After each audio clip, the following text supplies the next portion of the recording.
Hello and welcome to another video on my channel. Today I will be showing you how to capture awesome video by just using an iPhone. Hit that intro.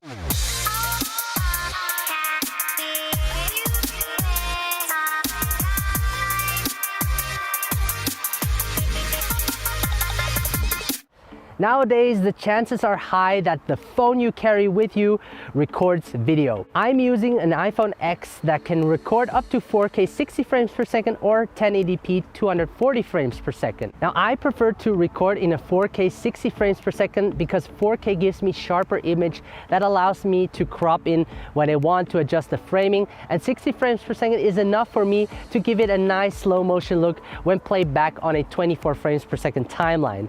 And adding some image stabilization in Final Cut Pro will make it even smoother. Last week in my video, I talked about that gear does not matter. So today I thought I would challenge myself, but also prove to you that even with a smartphone or iPhone, you can achieve a great look. So with no further ado, let me show you my process of how I do it. All right, let's first set the settings on the iPhone so we can record in 4K 60 frames per second. And if you don't have 4K 60 frames per second, then choose 1080p 60 frames per second. The important thing is that you shoot slow motion so you can slow it down in post-production to give it that slow motion look. When adding stabilization, it gives you even a smoother looking footage. And because we're shooting handheld everything, it can be challenging to keep your hands steady. So what you want to do is go to settings, then select camera, and here select record video, and you have the different options, and I chose 4K at 60 frames per second. So the next thing I do is I think about the location. So I chose to be here. It's a forest and there are a lot of interesting stuff happening as well. So the time of day we have is 12 p.m. Usually I avoid shooting during midday because the sun is at its highest point and you get that harsh light on your face. But because it's cloudy, the clouds function as a huge diffuser, softening that light. So we can definitely work with that. I think this would be a great opening shot for the video. I'm gonna make a revealing shot. So what I really like are those leaves flowing on the river. So I will also take a shot of that. There's a swan behind my back and I'm gonna try to take a video of that nice looking swan.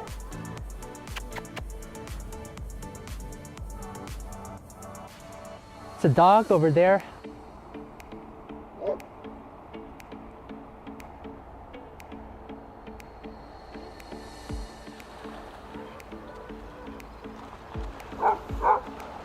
Beautiful. Did you see that? I just got a really nice shot. That's gonna look really nice. So in this shot, I will record my dirty shoes walking through these beautiful leaves.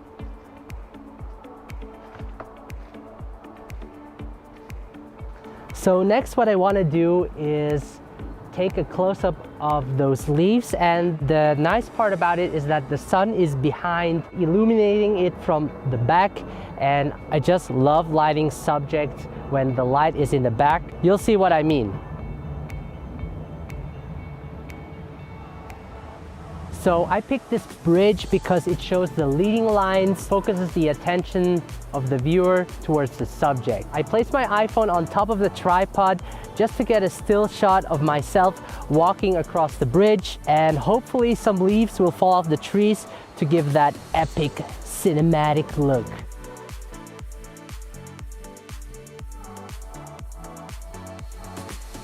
All right, so we are done recording our video. We're gonna head back to my office and import everything into Final Cut Pro X. Whoa. Sorry about that.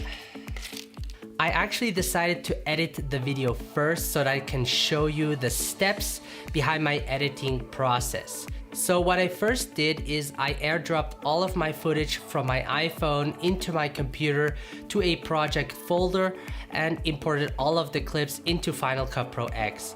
Now a quick tip, because everything is shot in 4K 60 frames per second, my computer has a hard time editing it. So what I do is I create a new project that is set to 1080p 60 frames per second. After the edit, I change the project settings to 4K 60 frames per second and export it in that format. The next thing I do is I select the best portion of the clip and set an in and out point and drop it into the timeline. I then slow each clip down to around 50%. Even though slowing the clip down makes the footage look smoother, additionally, adding stabilization will increase the smoothness of the clip. I then reorganize all of the clips so that it tells some kind of a story. For example, I knew that the revealing shot would be my opening shot, so I placed that at the beginning of the timeline. I choose the ending shot to be me walking across the wooden bridge. I already selected the music that would fit the mood of the story. Music is one of the most important things to consider because it enhances the story you are telling and makes it easier, at least for me, to edit. So I dropped the music into the timeline and shortened it to fit it to the length of the video clip. Now I also added sound effects that sets the tone of the entire video that pulls the viewer in. Now as I said earlier, because we shot in 4K, it gives me the ability to crop in without losing much detail if exported in 1080p. Now I want this clip to export in 4K, so I have to be careful to crop in not too much. In this case, the reason I want to crop in is to adjust the framing of the video to give it a nice composition. You want to make sure you compose your shot also before editing, meaning during the shoot. After that, I color correct all of the footage. I added a LUT to the adjustment layer to give it a nice overall look. To make it even look more cinematic, I added a letterbox to the whole video as well as some tiles, and voila, we are done. Once again, I want to thank you guys so much for watching. If you enjoyed this type of video, please leave a like and let me know in the comment section below. If you haven't subscribed yet, please do so, and I can't wait to see you in the next video.